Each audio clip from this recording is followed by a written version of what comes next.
Ahojte, tak sa vám hlásim v druhej ukážke z druhého týždňa. Práve som prešiel na lekcie z Lindyho, potom si zmenil na Frankie Track, pretože sú tam neskutoční teacheri ako Ramona, Steven Mitchell, Judy a taktiež Chess. Nachádzame sa na hlavnej ceste.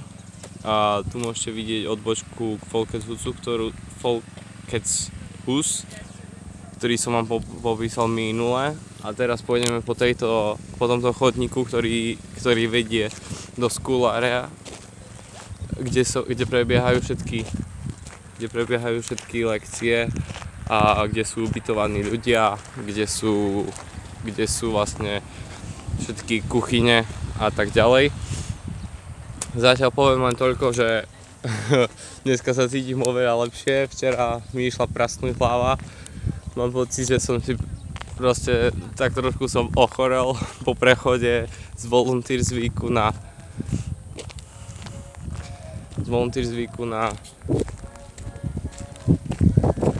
Hej. Takže no a čo by som ešte k tomu povedal.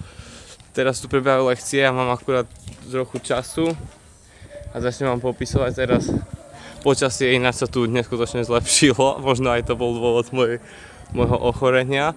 Tu v tejto budove, ešte to obídem, sa nachádza Heaven's Kitchen, to je hlavná kuchyňa, v ktorej sa stravuje väčšina ľudí, avšak na švédske pomery je ešte v priateľných cenách, ale nie na naše pomery a preto ľudia z východnej Európy sa stravujú väčšinou v Russian Kitchen, kde si sami varia a chystajú jedlo. Tu sme obišli savnu a taktiež miesto, kde sa baby večer prichystávajú v tomto stane, hneď vedľa savny. Takže sauna, ktorá je rozdelená na chlapské a babské časy. Tu prechádzame vlastne dá sa povedať, že school area námestie, kde v strede, kde tu je možnosť tancovať, ležať alebo čo len chceme. Tam je prvý stan, nazývaný Alhambra, to je prvá sala, v ktorej prebiehajú lekcie. V strede je druhý small, z ktorej prebiehajú lekcie. Tu sa akurát zozbierala skupina Floating Group pre tento týždeň, v ktorej sa už nenachádzam, pretože mám Frankie Track. A tu je Savoy, kde práve prebieha lekcia s Remim a z Moe.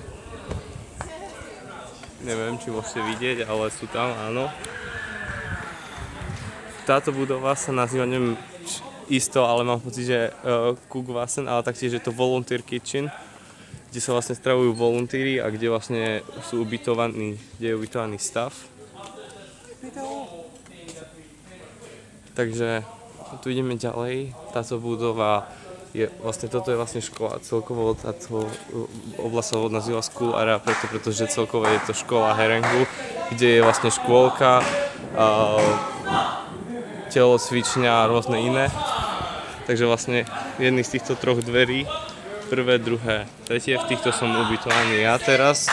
Vlastne v tú škole je General Accommodation. Ešte to môžem ísť ukázať, akurát som si upratal. Takže tu vlastne vchádzam dnu. A ja som ubytovaný hneď tu, musím šepkať, ľudia ešte spia.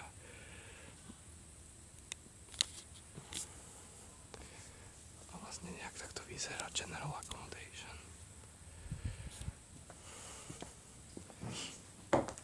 Tak, a teraz vám ukážem ďalšie časti.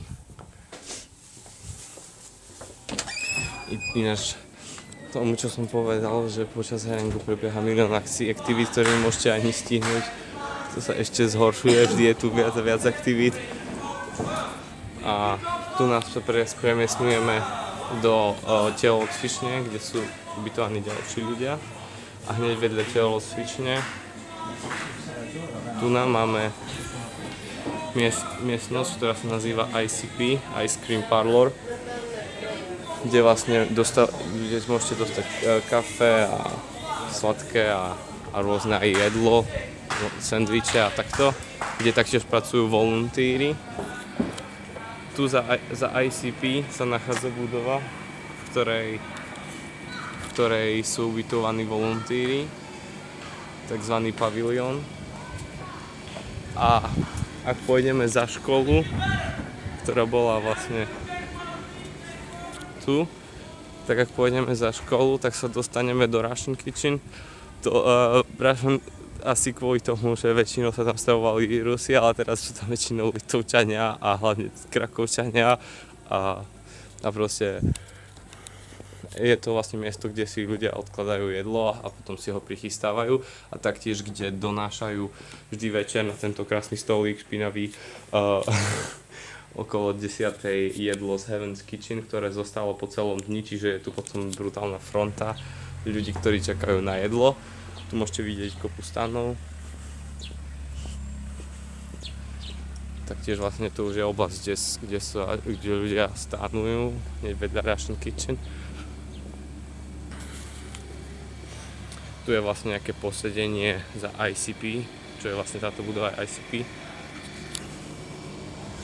A vlastne, tak keď ideme ďalej, dostávame sa ako keby na zadnú cestu, ktorá oddeľuje ešte 2 stany od School Area a vlastne nejaké ďalšie a tieto 2 stany, v ktorých sú ubytovaní ľudia, to je Crystal Palace a to druhé som už zabudol, ale proste tu sú ubytovaní ľudia a za nimi sú stany s lekciami.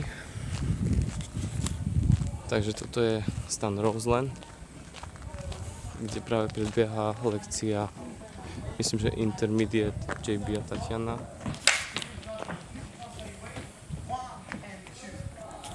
A potom za týmto stanom alebo vedľa tohto stanu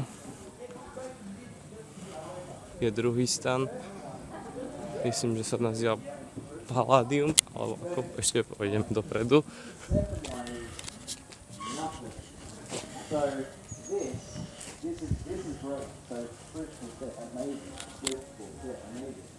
Takže áno.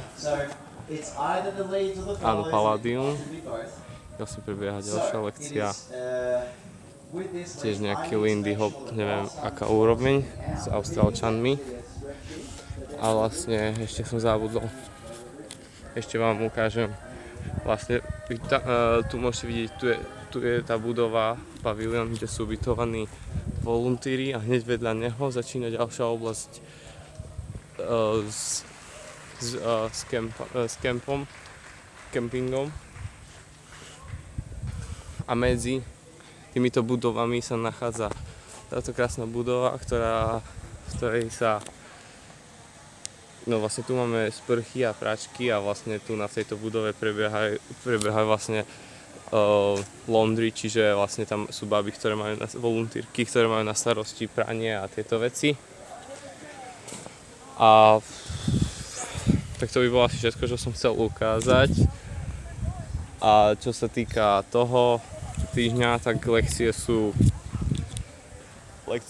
akože dosť super. Z Ramonov som mal 3 hodiny a boli fantastické, až na to, že keď ma boli hlava strašne a našťastie tak si to veľmi neužívam, ale vlastne už teraz som vlastne skipol party a som vlastne to prespal a dneska už je po tom najhoršom štádiu choroby, čiže už je to lepšie. Hlava ma už nebolí, už iba mám nejak zapchatý nos. A čo sa týka brady Pavly, tak tu som si už trošku oholil minulý týždeň, ale už zase narastla, takže si to budem musieť teraz holiť. Chystám sa ešte na pláž, to vám možno dám nejaký krátky zostrih z pláže.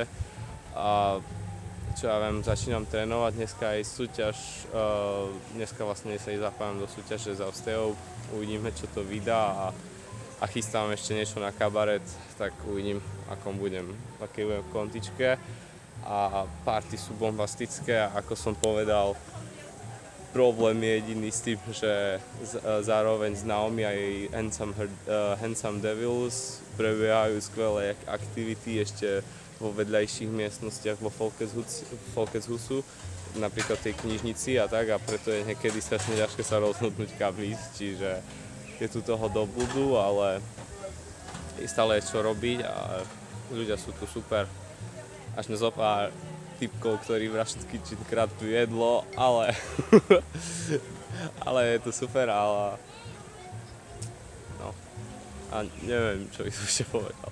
Takže tak, ešte užívam posledné dni a potom sa vidíme čoskoro. Čaute.